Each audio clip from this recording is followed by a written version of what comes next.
In the summer of 2014, a group of 4 friends undertook a cave diving expedition in the region of Costa, Brava, Spain. Their destination was the Cova dels Arques. Despite its carefree nickname, the cave carries more ominous connotations. This was a place they should have never entered, but a desire to explore the unexplored swayed the group's opinion. So, they decided to go ahead with their plan to enter it. This is their horrifying story. Cova dels Arques, or Cave of Caskets, isn't particularly large by underwater cave complex standards. In fact, it's just 262 feet or 80 meters from end to end.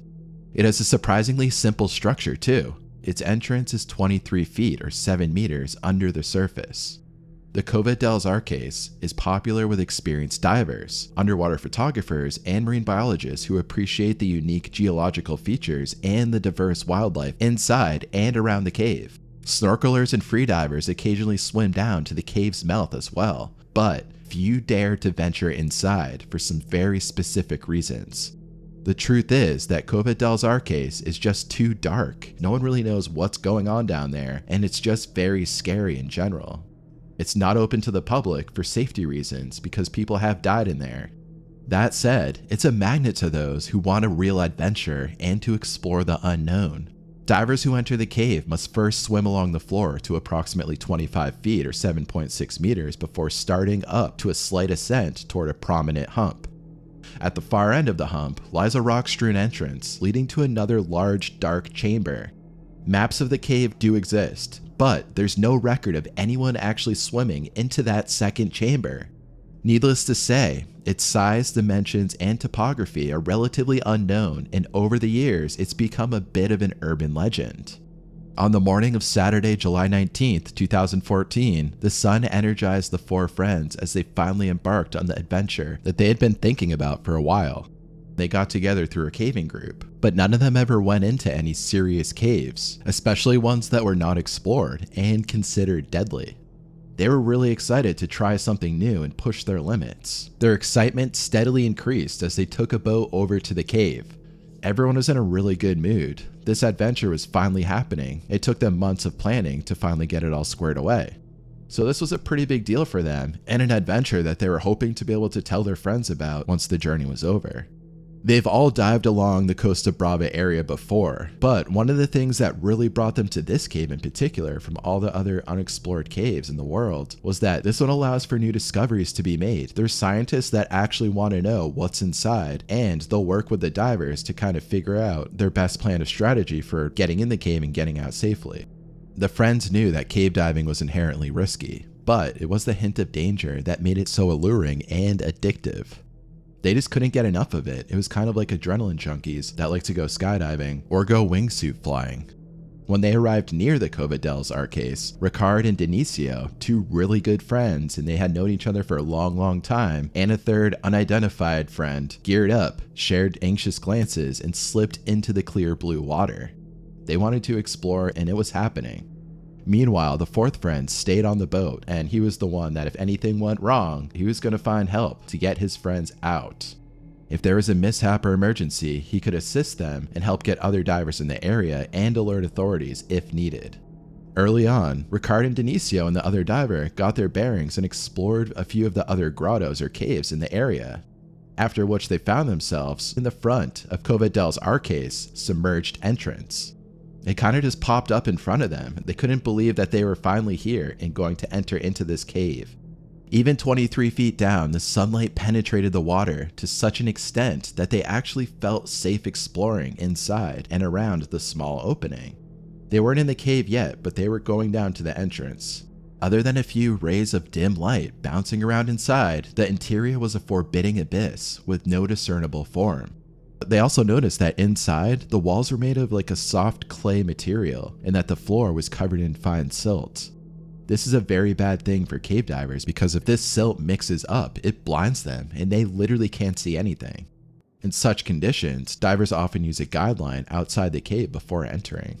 This is generally a common practice, but especially true when there's silt on the floor of the cave. Then if they lose visibility or become disoriented while inside, they can simply follow the rope out.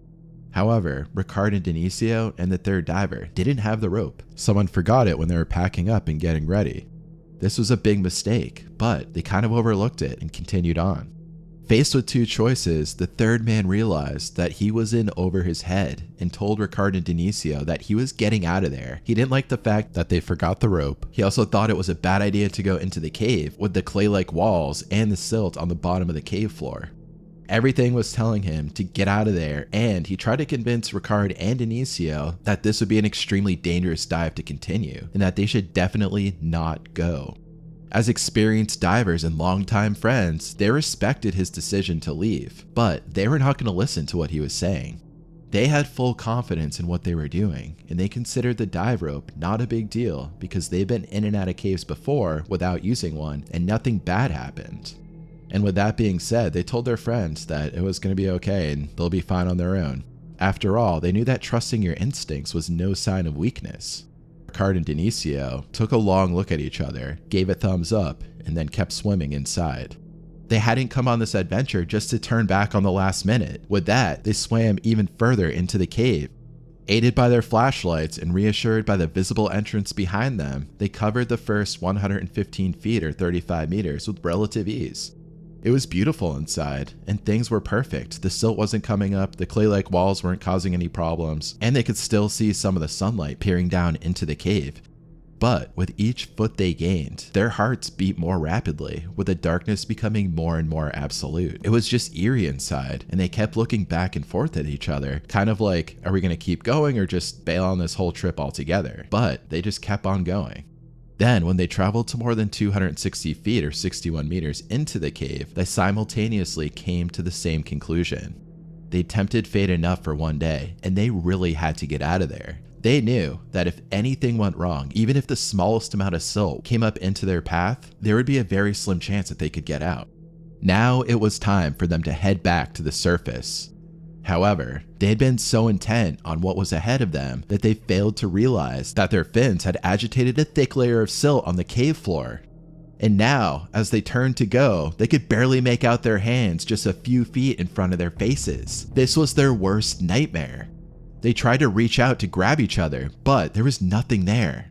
Worse yet, the sudden change in water clarity had caused them to lose their sense of direction, and with no rope or visible markers to guide them, they had no way of knowing where they came in. They could have just gone in any direction, and it probably would have just led them further down into the cave, which is where they would run out of air and die. Then it hit Denisio. He could swim around for hours and never find the entrance. After searching around for some time, the air in their tanks started to get dangerously low. They both knew that waiting for the silt to settle was not an option. It could take maybe hours, but sometimes days or weeks. They would basically just be waiting to their deaths, and surely they'd run out of air before the water cleared. It would be easy for them to just wait, but it's not an option. Then, when it seemed like all hope was lost, a slim ray of light pierced into the darkness above them. And Denisio thought in this environment, it could only be sunlight. Driven by desperation and the will to live, they swam towards it. As they approached, the light got brighter and brighter and even more promising. The crack was much larger than they originally had thought. In fact, it was slightly wider than their bodies. This was a miracle that never happens when you cave dive. They swam up and into the crack, hoping that by some stroke of luck it would widen and ultimately lead them to the surface. However, the further they went, the narrower this crack became. Eventually, they thought their progress would be halted altogether as the walls began pressing them tightly against their backs, chests, and arms. Meanwhile, they started to feel like they were never going to get out of this crack and die stuck in it. It looked increasingly likely like they had got stuck or come to a dead end, and they would run out of air and die a slow, painful death, gasping in the darkness. Miraculously, the passage remained just wide enough for them to squeeze through. They kept winding their way through, contorting their body as they went further and further into the crack. Somehow, they did eventually break through, but when they did, they were in an entirely different part of the cave that they were not expecting. At first, they weren't sure what was going on, but then they realized they broke into another cave that was running parallel to the Costa del Arse cave. Their heads, shoulders, and arms were an 11.5-foot air pocket trapped at the top of a submerged cavern. Immediately recognizing their good fortune, they removed their equipment and breathed in the air.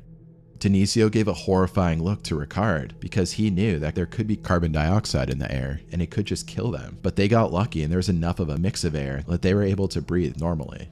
With their lungs filled with air, a huge adrenaline rush came over them. Ricard and Denisio felt like they had just cheated death at the 9th hour. They even took photographs inside this little air pocket because they were so happy and wanted to remember it for when they got out. Now they thought to themselves, all they needed to do was sit tight and wait for their friends and the rescue divers to show up and save them. Meanwhile, outside of the cave, Ricard and Denisio's friends realized that something was wrong and called emergency services at 11 a.m. Luckily, officers from Spain's Civil Guard, or GEAS, were already on duty keeping an eye on the swimmers, snorkelers, and divers in the area. This was just another lucky break for them.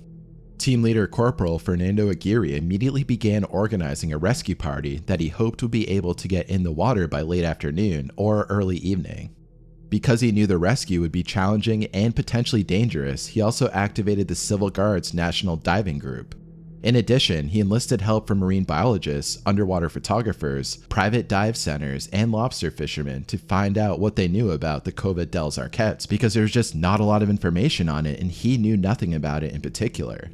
Unfortunately, they couldn't give him much more information than he already had, which was basically nothing. One biologist did provide a sketchy map, but it didn't go that far and it ended in the silty cavern where Ricard and Denisio had gone missing. Corporal Aguirre and his team were relatively certain that Ricard and Denisio were somewhere inside the cave, but they knew from first-hand experience that most trapped divers don't live very long. He was hoping they were in an air pocket, but if that wasn't the case, there was no chance of rescuing them, so they were pretty sure that they were going to be doing a body recovery. Meanwhile, still trapped in that air pocket, Ricard and Denisio weren't sure how long the air cavern would hold out, or when the rescue operation would get underway. There was a limited amount of air that they could breathe, and after that, they would slowly start choking, feeling their lungs very heavy, and then eventually suffocate. In a cruel twist of fate, the act of them breathing was slowly killing them. As they inhaled and exhaled, the air in the cavern was being replaced by carbon dioxide.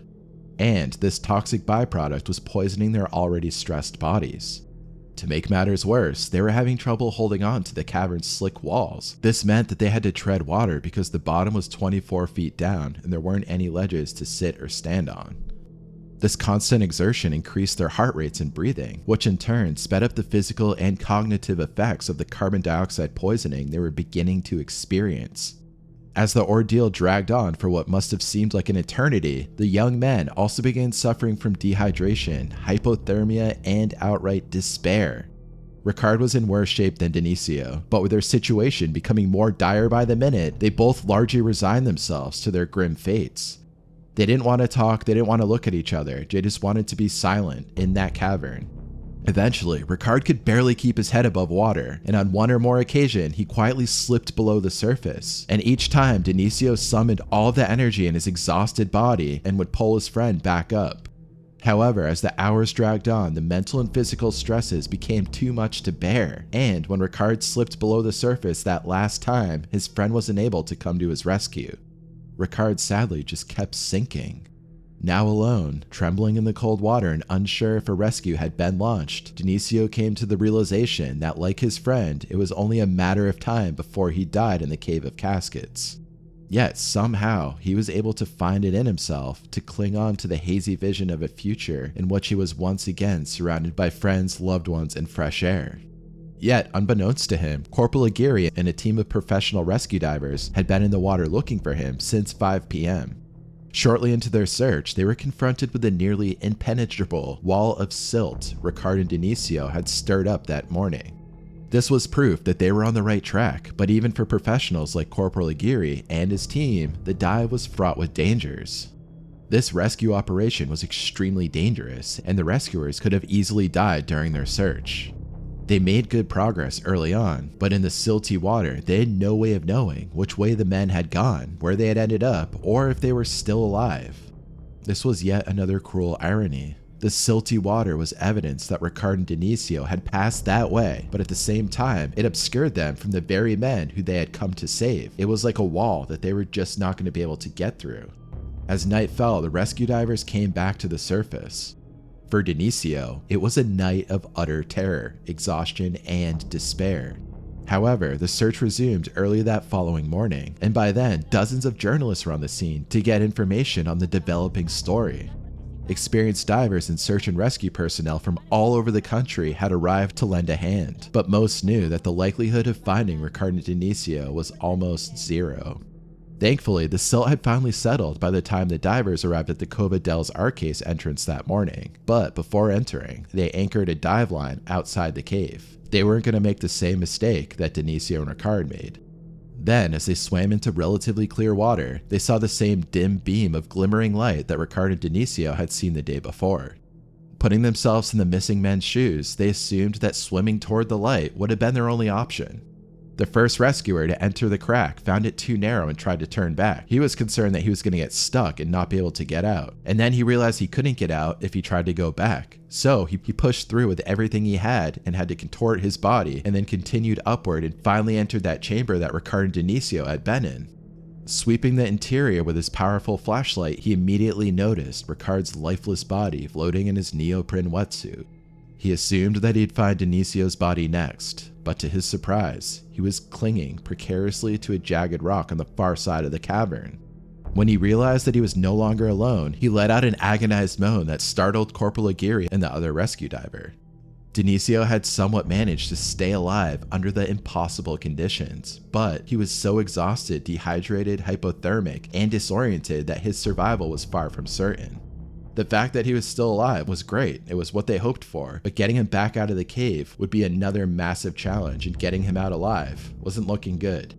And even with salvation so close, Denisio refused to put on the air tank that they had brought to him. He was just delirious and had no idea what was going on. He was fighting the rescue divers and thought that they were trying to harm him. He had no idea that they were there to help him. Corporal Aguirre realized that Denisio didn't understand where he was, how he got there, or who the rescuers were, so he simply refused to cooperate. Fearing that he'd only respond to someone he knew, Corporal Aguirre hastily returned to the surface and convinced Denisio's diving friend who came with him to accompany him back into the cave to save Denisio. He wasn't sure about it, but he decided he had to do it. He knew how dangerous this rescue mission would be for him, but it was the only thing that could be done to save Denisio. So he followed Corporal Aguirre into the cave with some other rescue divers and worked his way down to where that air-filled cavern was. Finally seeing a friendly and familiar face did improve the situation, but by that afternoon, Corporal Aguirre decided to sedate Denisio because time was running out, and he knew it was the only way they'd be able to get him out alive. Then, no more than 24 hours after he had gone into the cave, Denisio finally broke the surface, accompanied by Corporal Aguirre, the team of rescue divers, and his friend. Now that Denisio was safe and sound, they had to go back in to recover Ricard's body. Denisio was the first diver in Spain to survive such an accident, and when the media frenzy died down, Corporal Aguirre launched a thorough investigation to determine why the dive ended in tragedy. It was surprising that Ricard died from carbon dioxide poisoning, which is also known as hypercapnia.